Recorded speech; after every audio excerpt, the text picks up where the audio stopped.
सोम प्रदोष व्रत कथा। प्रदोष व्रत भगवान शिव को समर्पित होता है। इस दिन भगवान शिव की पूजा अर्चना की जाती है। प्रदोष का दिन जब सोमवार को आता है तो उसे सोम प्रदोष कहते हैं। इस बार सोम प्रदोष 27 जनवरी सोमवार के दिन पड़ रहा है। हिंदू धर्म में प्रदोष व्रत की काफी महिमा बताई गई है।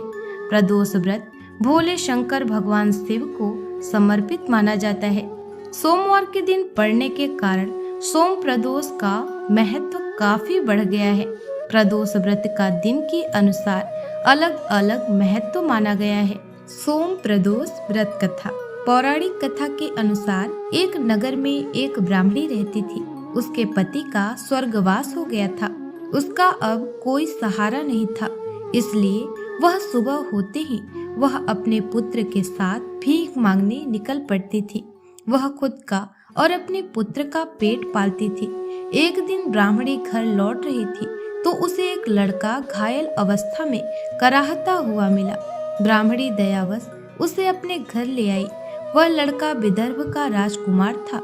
शत्रु सैनिकों ने उसके राज्य पर आक्रमण कर उसके पिता को बंदी बना लिया था और राज्य पर नियंत्रण कर लिया था, इसलिए वह मारा मारा फिर रहा था। राजकुमार ब्राह्मण पुत्र के साथ ब्राह्मणी के घर रहने लगा।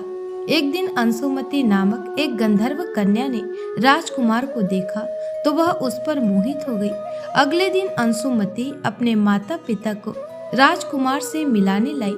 उन्हें भी राजकुमार पसंद आ गया। कुछ दिनों बाद अंशुमति के माता पिता को शंकर भगवान ने स्वप्न में आदेश किया कि राजकुमार और अंशुमति का विवाह कर दिया जाए। वैसा ही किया गया। ब्राह्मणी प्रदोष व्रत करने के साथ ही भगवान शंकर की पूजा पाठ किया करती थी। प्रदोष व्रत के प्रभाव और गंधर्व राज की सेना की सहायता से राजकुमार ने विदर्भ के शत्रुओं को खदेड़ दिया और पिता के साथ फिर से सुखपूर्वक रहने लगा। राजकुमार ने ब्राह्मण पुत्र को अपना प्रधानमंत्री बनाया।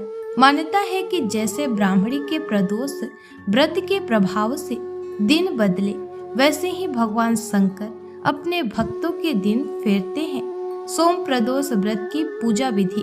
प्रदोष व्रत करने वाले जातकों को सुबह सूर्योदय से पहले बिस्तर त्याग देना चाहिए। इसके बाद नहा धोकर पूरे विधि विधान के साथ भगवान शिव का भजन कीर्तन और आराधना करनी चाहिए।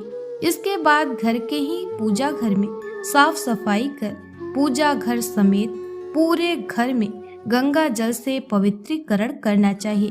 पूजा घर को गाय के गोबर से लीपने के बाद रेशमी कपड़ों से मंडप बनाना चाहिए। इसके बाद आटे और हल्दी की मदद से स्वास्तिक बनाना चाहिए। व्रती को आसन पर बैठकर सभी देवों को प्रणाम करने के बाद भगवान शिव के मंत्र ओम नमः शिवाय का जाप करना चाहिए। तो भक्तों, आशा करती हूँ कि आप सभी को ये कथा पसंद आई होगी। ऐसे ही धार्मिक कथा को श्रवण करने के लिए हमारे चैनल को सब्सक्राइब कर लें। मिलते हैं नेक्स्ट वीडियो में। तब तक के लिए ओम नमः शिवाय।